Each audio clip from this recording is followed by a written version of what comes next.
everybody. It's about 11 o'clock here, so we're ready to get started. Thank you all for joining us today for our webinar. My name's Jackie Carville, and I'll be coordinating the webinar today. I'm here with Dr. Venkat Balakrishnan, who will be going over how to use RNA-Seq data in our de novo transcriptome workflow within DNASTAR's Lasergene Genomics suite. You may have noticed that your phone has been muted. However, we do encourage you to ask questions along the way.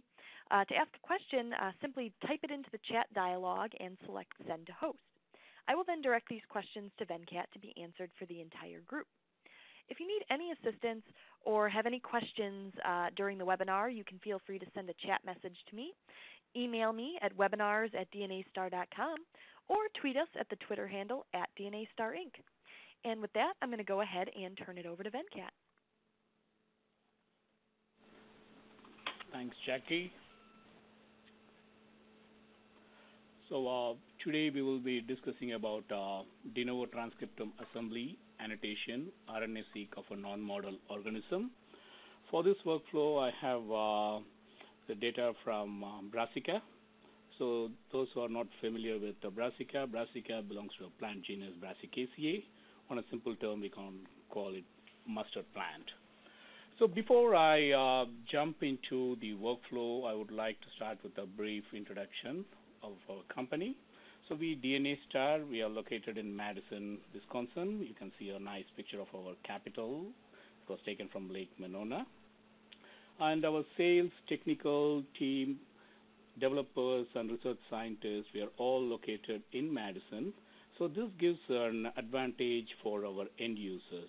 Let's say if one of our end users comes with a new project workflow, that he's interested in. So what I can do is I can take it to our developers and research scientists and look into the possibility of bringing in that workflow in our next release. So our founder, Dr. Fred Blattner. So Fred is the first person to sequence E. coli genome in early 90s, and the authors in this paper, several of them are still with DNASTAR at different capabilities. And you see, like, we have been a leading software company since 1984, and we have the solutions for life scientists, starting from supporting Sanger, a next-generation sequencing platform, and many more. So our software is basically designed for a desktop environment, and we run on a Windows, Mac, as well as on a Linux cluster. And if you're not sure about your hardware settings, you can access our fully functional software on the cloud. So this again shows that how long we have been in the market. So DNASTAR. So you see here, like, our software is a research-grade software.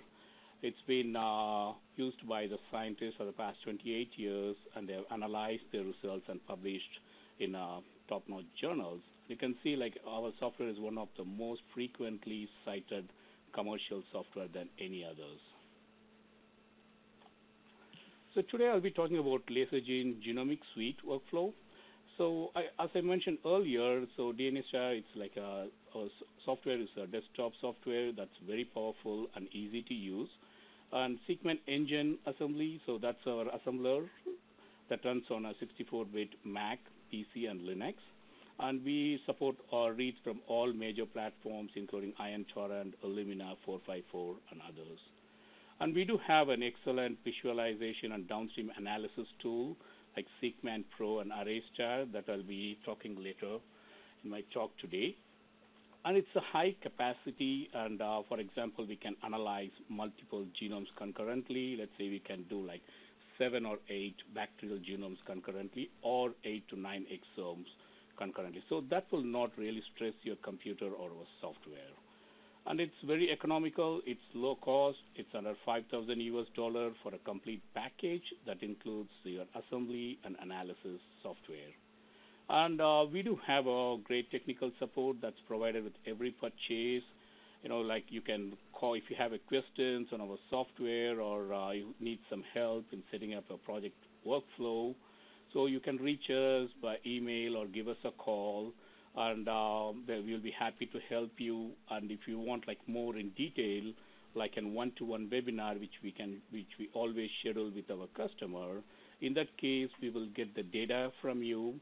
We will do the assembly and analyze your data, with some results, and we will schedule up again an one-to-one WebEx meeting like this. What we are doing here, it's only for you and your group, so that we can walk you through the project workflow, starting from the assembly to analysis. So during that interaction, you can just ask us questions.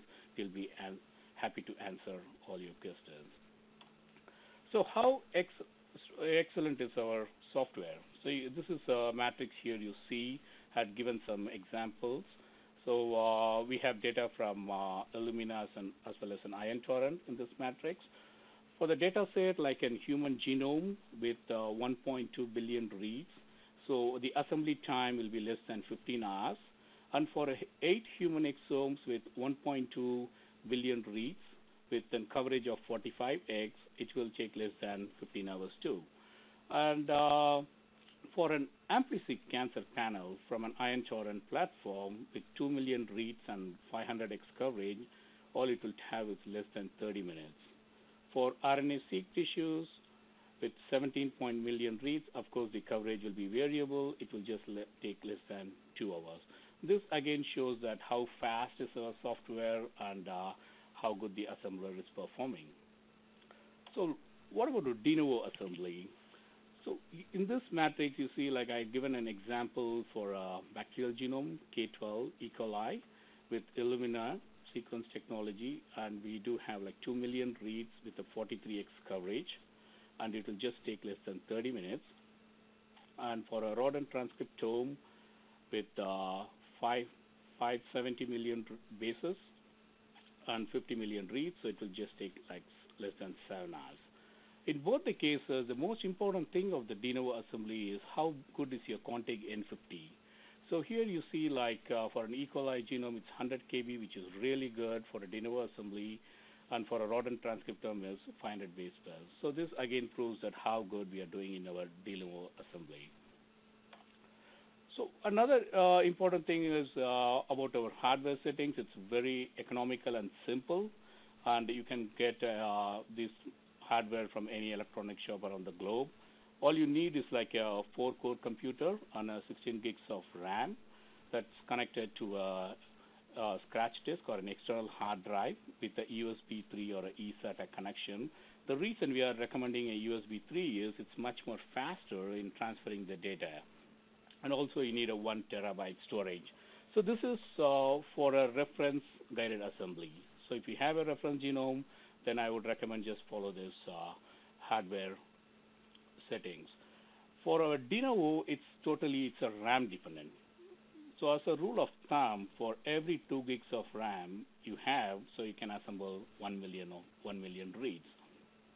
And so this is very economical settings. And again, it's like for a reference guided assembly, you need to have a 16 gigs of RAM. For a de novo assembly, it will be a totally RAM dependent. So you can go from somewhere from 32 gigs to 64 gigs or even higher, like 144 gigs. That depends on your data. So here I have a few project workflows that I've listed here. So you can see like we support genome resequencing, exome and targeted resequencing, RNA-Seq workflow that I'll be talking today in my talk, and microbial metagenome, de novo transcriptome, automated bacterial genome gap closure, and a de novo genome assembly, viral genome and host integration, and many more. So if you find something is missing here, you please let us know so that we can just schedule another webinar with you sometimes in the future.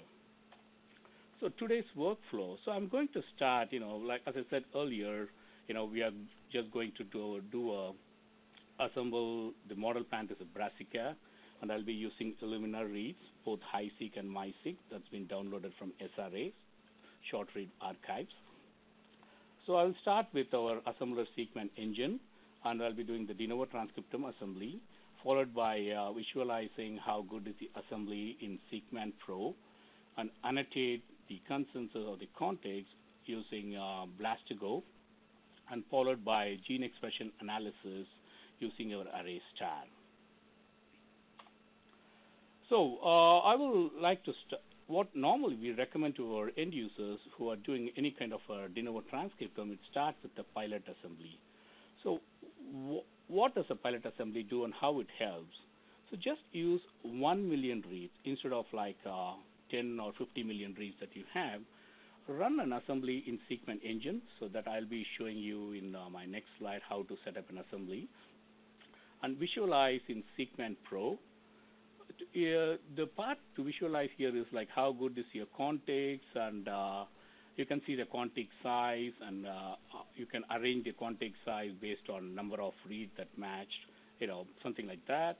And you can also blast your first few contigs. Let's say in this case it's like a plant genome, so we will be having more of chloroplast. If you think that chloroplast is not really necessary for analyzing your data, what you can do is, once you are in SeqMan Pro and you just blast the first few contigs and using our net blast, so that will pop up, a screen which I'll be talking to you, discussing more later in my talk. And if you find if it's a chloroplast, then you can just use that consensus as a contaminant, for your whole assembly, the real assembly, when you use like 50 million reads or so on. So once you have this prior filter settings, and if you are satisfied with your pilot assembly, then you can just run your real whole assembly. So let me jump into my SeqMan engine. Here I'm going to launch SeqMan engine. Just downsize the background. Okay. So this is our SeqMan engine is our assembler, you can see here, and this is a wizard that pops up. And you'll see a welcome screen, and you have an option, create new assembly project, load existing script, run existing script, or import BAM files. So what you do is, like for a new assembly, I will always recommend create new assembly project, and then click next. And we support different project type. It can be a genome assembly, targeted resequencing, transcriptome, miRNA, metagenomics, and viral host integration. For today's workflow, I'm going to select transcriptome. And also at any point of in this wizard, if you're not sure like what kind of assembly, for example, in this case, what type of project you need to choose, you can always click on our help tab. So that will take you to our help menu where you can get more information about setting up your project type. So I selected transcriptome. I'm going to click next. And assembly type, it can be a templated assembly or de novo assembly. For today's workflow, we'll be talking more on de novo assembly. So I selected de novo assembly here. And if you see here, as I mentioned earlier, it's totally depend on the availability of RAM in your system. So I would recommend always to check with your RAM before you start any de novo transcriptome assembly. And then I'm going to click next. So here I can type in my project name, Brassica, and the project folder where I want to save my assembly. So I'll go to the drive and then Brassica, select folder. And you can see here the output project, like it can be a SeqMan Pro. You have an option to choose SeqMan Pro file format or BAM format. So the advantage of SeqMan Pro file format is like it's an editable. You can do some micro edits in SeqMan Pro, but the limitation is you can use a maximum of only 10 million reads.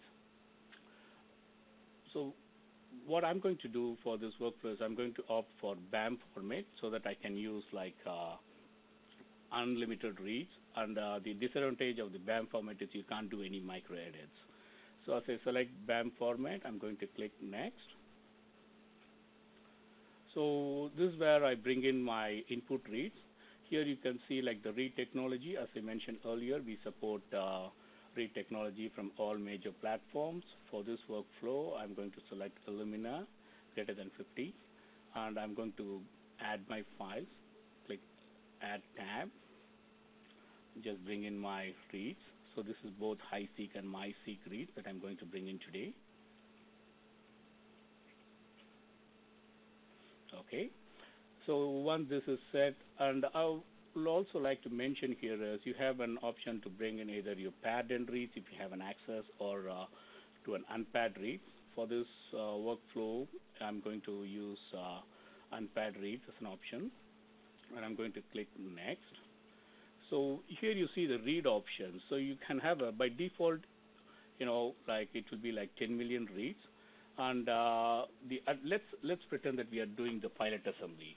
So I'm going to downsize to 1 million reads, and it's like I can check with the quality trim, and I can also check for my vector or the adapter scan, so to see how clean is my reads after the assembly, and contaminants scan if you have contaminants, so which I'll be talking later, like after I do the assembly and how I treat the chloroplast as a contaminant.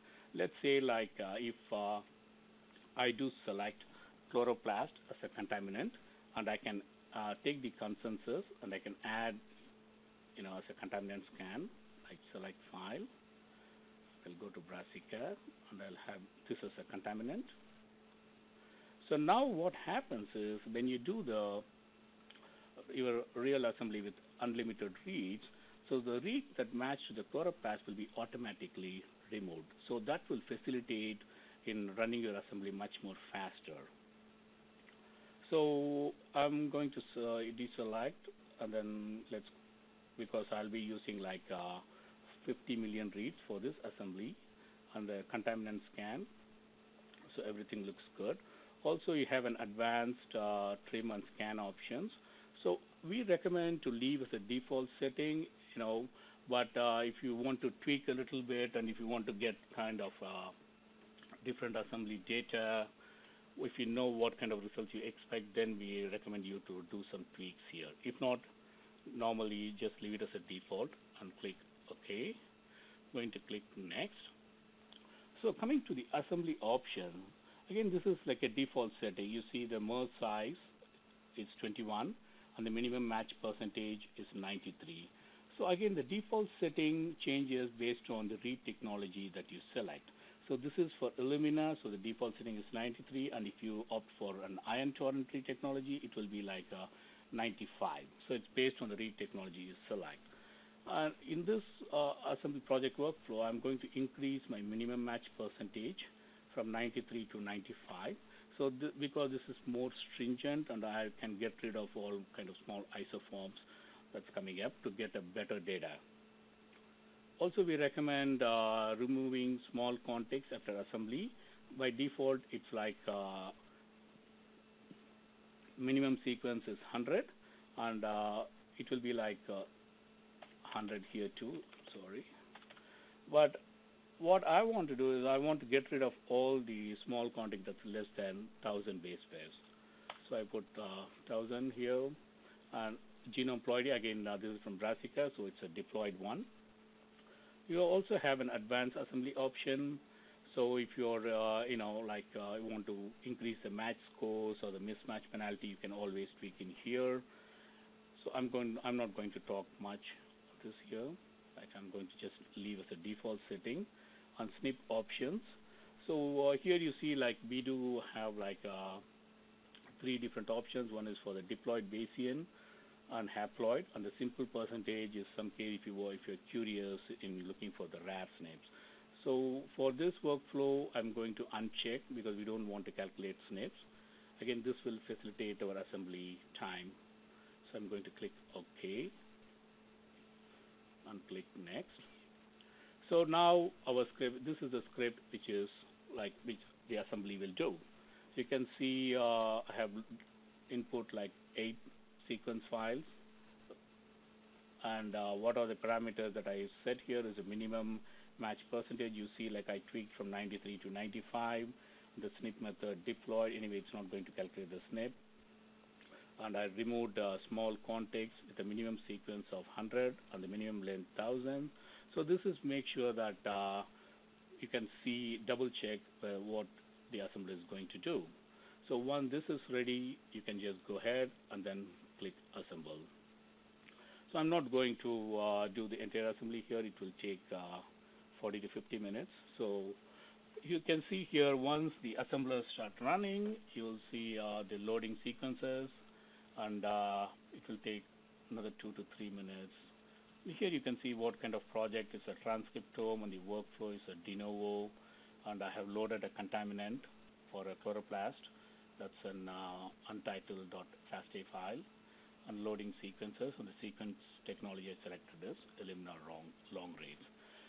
So once the assembly is complete, then you will see another button called Finish.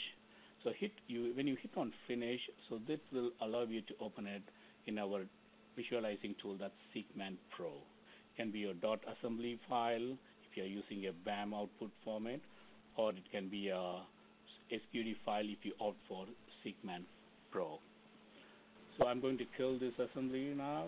So let's open our .assembly file in SeqMan Pro for downstream analysis.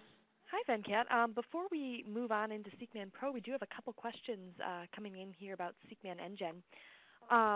So one of the questions that we had, so you mentioned at the beginning of your SeqMan NGen assembly project about loading in an existing script. What would be, how would you get that existing script to be able to load that in there? So once you set up your project workflow, Jackie, at the end of the project workflow, I've showed you the screen, the text file. Let me walk you through really fast. So de novo, next, X, Y, Z.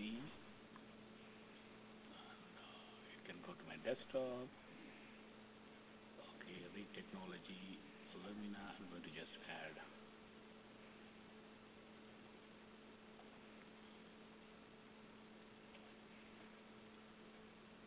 Okay.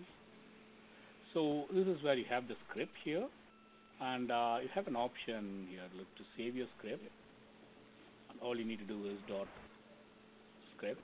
And if you want to use this, like let's say you want to rerun the assembly after a month or a week to double check your results, in that case you don't need to go and set up your project assembly starting from the first, like choose assembly type, selecting the project workflow, read technology, and so on. So in that case, you can just go to an option, load existing script, and you can bring in the script, and that will do automatically. It will just recognize your workflow, and your assembly is all set to go. Sounds good. Thanks, Venkat. And we do have one other question here. So in this particular instance, you removed the chloroplast in your contaminant scan. Is there a way that you can remove multiple things before the assembly? Oh, yeah, we can remove multiple things, but there is a limit, like 2 million bases. That's the limit we can do. Let's say you can have like a chloroplast and another ribosomal contaminant that you want to remove. Like, it depends on the contaminant size. So limit is around 20 million bases. Sounds good. Thanks a lot, Venkat. Okay, so let me kill this assembly. And I'm going to open up our SeqMan Pro. Okay. So this is how it looks when you open your .assembly file in SeqMan Pro. And here you see like under unallocated contigs, you have the assembly, the contig size. In this case, I have like more than 3,000. And as I said earlier, just let's pretend that this is a pilot assembly. Okay, and I'm going to arrange my reads based on number of sequences. So you see the first few contigs, 32, 1, 15, and 58, they have a match like 6,000 to 7,000 reads that are mapped. So what I'm going to do is, I'm interested in what are these major hits. So all I do is just highlight and go to net search and do a blast selection. So again, it's a blast in, and database is a non-redundant. I'm going to click OK. I'm not going to run it right now. It might take like 3-4 minutes. I'm going to cancel this. I did a blast earlier this morning, so I can show you the results. So also in this, like if you're interested to see how deep you see your assembly, so we have an option. Like go to config, we have like two major views. One is the alignment view and a strategy view. So you highlight the context of your interest and hit on strategy view. And here you can see it's open to multiple windows. Let's say I have like 4 different strategy views that's open. And this is for the contact 15. You see here the red line, the thick graph here that shows that it exceeds the threshold. And if you hover around this place, you can see what are the, let me take this one as an example here. So you can see if there's a thin red, that's a single strand. If it's a thick red, it exceeds the threshold. And the same thing for a thin green, if it's shown in both the reads. And if it's a thick green, it's like, again, it exceeds the coverage. So let's say if I want to see how the alignment looks like, all I need to do is I just go here, double click, and that will take me to the alignment view. And here you can just scroll down. Let me expand this window. Okay, here you see how deep and how good is the assembly. And this is very good data that I got from Illumina. This is really good. So this is again to check how good the assembly went on.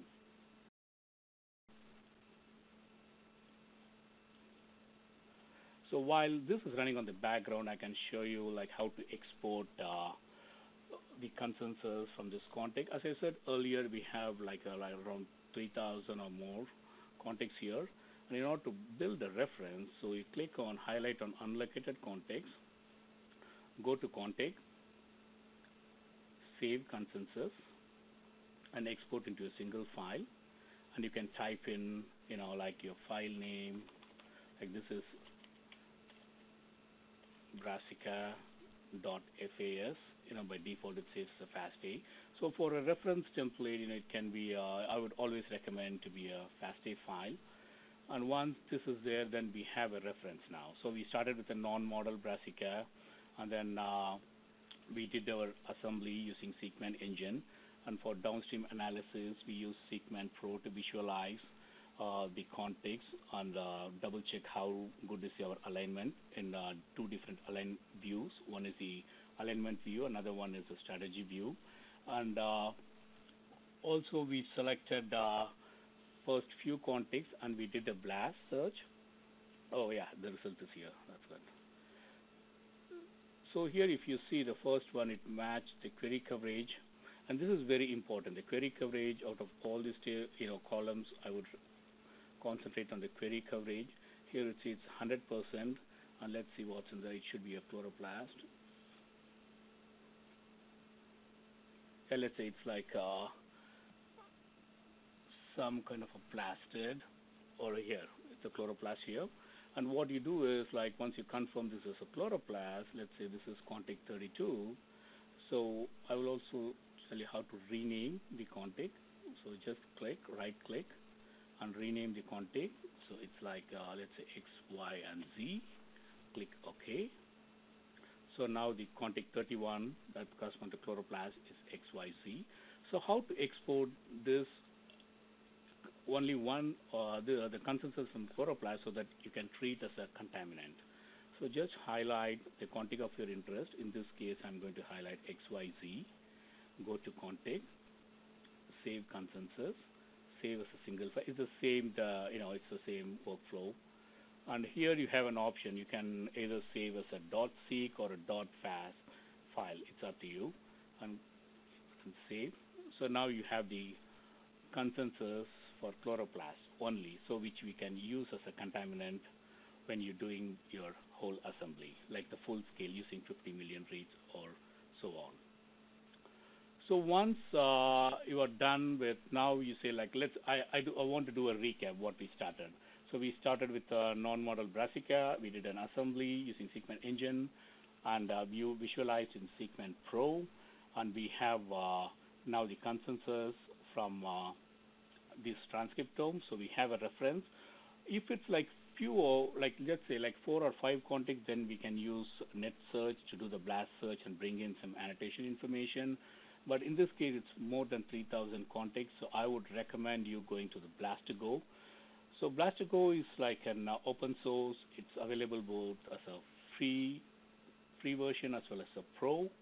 And free version is like it will take like 3 to 4 days for you to bring in the annotation depending upon the data. And for the pro, it's much more faster, and it also brings additional information like Go terms if they have one. So let me close this SeqMan Pro and launch BLAST2Go. Hi, Venkat. Before we get out of SeqMan Pro, we have a bunch of questions coming in. We'll get to what we can. If we don't get to your question right now, we'll either catch up with you at the end or we'll contact you after the webinar. But one question that we do have is when you're exporting this consensus, what kind of file format options do you have for that? Yeah, when you export the consensus, you have like 3 file formats. So it's .seq or .fasta or .gbk file. So for bringing in your sequences, like your consensus into BLAST2Go, I would always recommend to go with .fas file. But if you want to treat as a contaminant, let's say the chloroplast, when you want to export the consensus of the chloroplast, then I would recommend to go either with .seq or .fas file. Sounds good. Thank you, Venkat. So I just launched BLAST2Go, and again, as I mentioned earlier, it's like you have a trial version, or it's a free one, or you have a pro, which is much more faster, and then you also bring in some additional information. So I just use the free version here. Like all I did was just click Start BLAST2Go, and that will bring me the screen here. So let's imagine that it's an empty screen, and all I did was I went to File, Load Sequences, and then I brought in my consensus that was created from SeqMan Pro. Okay, so it's like once the consensus is in, here you can see the first contact that I renamed as XYZ. That's actually the chloroplast here. You can see here, but we don't have any other information. Like there is no sequence description. It's just blunt, like contact 1, contact 55, something like that. So what we want to do is like we need to run a BLAST to bring in the information of the sequence description. So what I do is like go to BLAST and run BLAST setup. So it's just pretty easy. All you need to do is give him some information. So I type in my email address, and it's all leave it to the default setting and click run. So that will click this button run, and that will take somewhere from like 5 hours to 3 days or 4 days, depending on your data. So in this case, for more than 3,000 contacts, it took me 3 to 4 days to bring in the annotations, which is not bad. So once we have the annotation that's been populated here, so we need to export the annotation. The best thing is go to File, Export, and make sure that you export as a sequence table. So this is like in a tab delimited file format, which will be it's compatible with our ArrayStar. When you open up ArrayStar, I will talk that more in detail in my next few slides. So now we started with a non-model brassica. We did an assembly. We exported the consensus from SeqMan Pro, so we have a reference that was without any annotations. So we then used BLAST2Go, a tool, to bring in the annotations. For that, we just used our consensus from the brassica and then start BLAST run. So now we have a table that has the sequence, that's contacts, along with the sequence description and all other information. So if you want, you can also bring some additional information like a Go term and other stuff, if you go for a Pro version. So let me close down BLAST2Go, and I'll be opening up the ArrayStar now.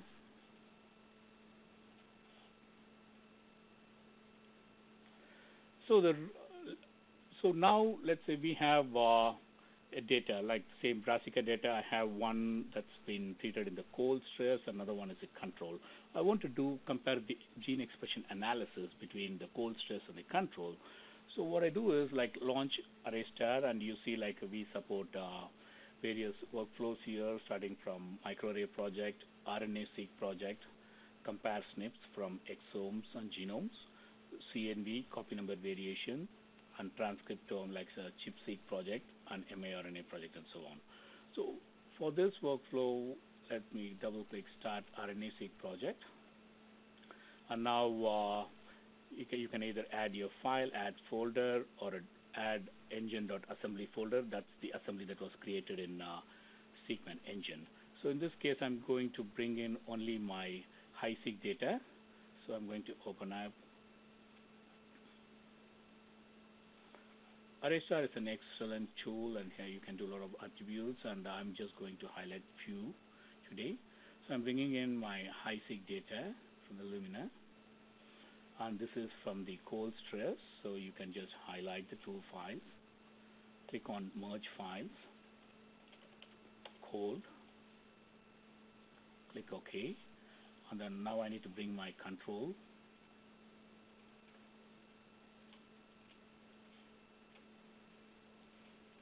I'm going to merge my files, merge files,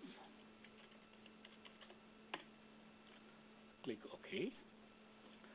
And now my files are in, and I'm going to click Next. So this is where we need to bring in our reference. That's the consensus that we created from our first assemblies from SeqMan NGen, and then we opened up the file in SeqMan Pro, and we exported the consensus from all the contexts. So I'm going to bring in file here. So add file, and the consensus that exported from SeqMan Pro, Brassica consensus, open, okay. So now my template is here. So I'm going to click Next, and then it will go for the pre-processing, and this will take another maximum 5 minutes, So this can run in the background, and I have already completed the analysis, so I will just go to that one directly. QSeq. Okay. So once the pre-processing is done, now then you'll see like a tab for the gene table, scatter plot, and experimental list. So you see in the gene table, we just have the context here, and there is no additional information. So in order to bring the annotations that we generated from BLAST2Go, all you need to do is go to File, Import Annotations, and this is a table that was created in BLAST2Go. You can see I just made yesterday or day before yesterday one. So just select, Open, and you will see a wizard here. And if the annotations is from like a professional output file format, ArrayStar can recognize by default. And since this is from BLAST2Go, and we are not sure how the file looks like, so you get a pop-up like Custom Annotation Import Wizard. The file, the delimiter type can be either a tab or a space or a comma or a semicolon. So as I said earlier, this is a tab delimiter type. So I'm going to select tab delimiter, click Next, and already you can see like it brought in some sequence description. So click Next. You need to assign an ID, like this is called gene ID for all the contexts, and this will be our sequence description. And I can just ignore the other columns. And I'm going to hit Finish. Yeah, it's already there, so it just asked me again. So I click OK. So now we have successfully imported the annotations. So in order to show up in our table, I go to click here, ABC, add, and then sequence description. Now we have the annotation information, like what does the context 473 stands for. It's an owned induced protein-like, or xylem cysteine proteinase. So now I've just moved to the scatter plot. So we have two different sets, data. One is from the control, another from the cold stress. And when you open up your scatter plot, it will get some beautiful scatter plot like this. On the right-hand side, you can have an option to select genes that are two-fold chain. Just double-click. It will just highlight. Or if you're interested in a four-fold or an eight-fold, you have an option. So I'm going to select two-fold change here. And if I want to see what are the genes that I've selected in a table, all I need to do is show the table of selected genes, double click, and that will bring me the information. So like for example, context 7, that's peroxidase, and context 55 is a beta amylopropycyclide. And if I want to see the two-fold change here, I can bring in that, click on two-fold change, control versus experiment, and you can see what are the genes that are upregulated and list that are downregulated. So this is one. Also, you can generate some heat maps, by going to graph, and you can generate a heat map. Maybe I can show you end of my talk of about ArrayStar capacities. So I would like to show about our filtering capacity. So if you want to, let's say I want to see what are the genes that's expressed in cold stress 5-fold. So I'm going to go to filter all, on the expression level, I'm going to choose a criteria like greater than 5, and I can just click OK. On annotation text, let's say I'm interested in ABC transporters, and all I need to do is hit button search. So that will give me a set list, and I can save this by clicking this remember results as a gene set. I can type in control greater than control signal greater than 5. So I have this in my set list here. So you can see like I have a set list. So in order to, you can also have a beautiful Venn diagram. All you need to do is just highlight the two set lists. I have opened a Venn diagram for you already. So here you can see the Venn diagram that I compared between the genes between the cold and the control with a 5-fold increase in the signal. So here you can just highlight if you're interested in only in the genes that are unique to the control. You can just highlight here and then show in a table, as I showed you earlier from the scatter plot. You can export the genes that are unique in the cold stress by clicking on show table of selected genes. So you can also make a lot of subsets. So this is very powerful tool for downstream analysis. So let me recap a little bit, people who joined our meeting later.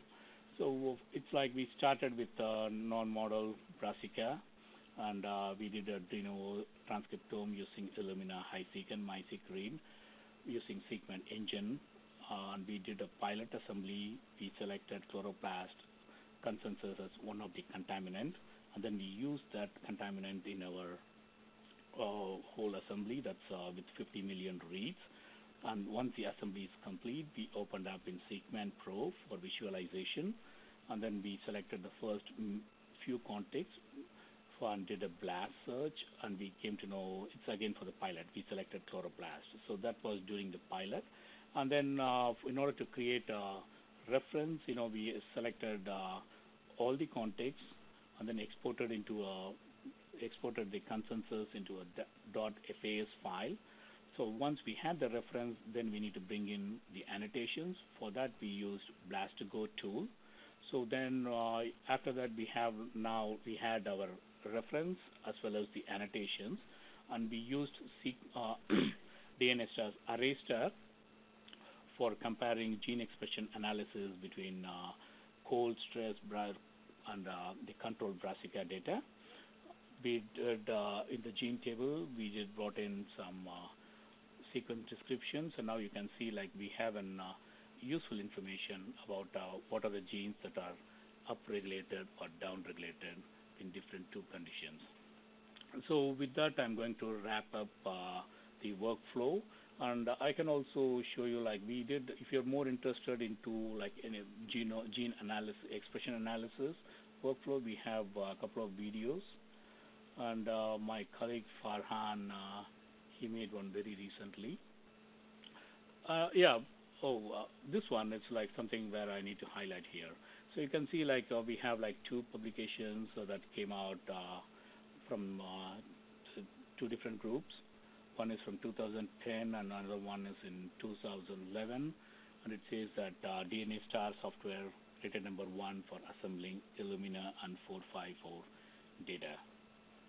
Also like to highlight, if you go under our solutions and you can see next generation solutions, you have under it's covered various topics like automated genome closure, cancer genomics, ChIP-seq, and de novo transcriptome, and so on. And about our archives of webinars, you can go to under support, webinars. So that will take to our webinar page where you will see gene expression analysis. And I also like to highlight here about our YouTube videos. We have more than 100 YouTube videos. So as I said earlier, if you're interested in gene expression analysis, you can find we have more than 15 videos. It's all short and it's very informative. Yeah. And if you have any questions, feel free to contact me or my colleague Matt Kaiser. He'll be happy to help you. Sounds good. Well, it looks like we're almost out of time here today. Some of the questions we received were a little more technical. So if we weren't able to get to your question today, we'll follow up with you with a detailed response via email right after the webinar here. Additionally, if you think of other questions later, you can also email those to me at webinars@dnastar.com or tweet us at DNASTAR Inc. Also, feel free to email me with ideas for future webinar topics. Thanks again for joining us today. We hope you found this webinar helpful. We do have a large collection of videos on our website, as Venkat mentioned, so I would encourage you to check those out when you have some time. Our next webinar is on Wednesday, December 11th. I will be presenting a webinar giving a broad introduction to DNASTAR, walking you through our various suites, applications, and support options. This may be of interest to those of you who are brand new to DNASTAR software, or if you are a long-term user, it's an opportunity to learn about an application you might not have used before. You can register for this webinar as well as watch recordings of any of our past webinars on our webinars page. Thanks again for joining us today, and have a great day.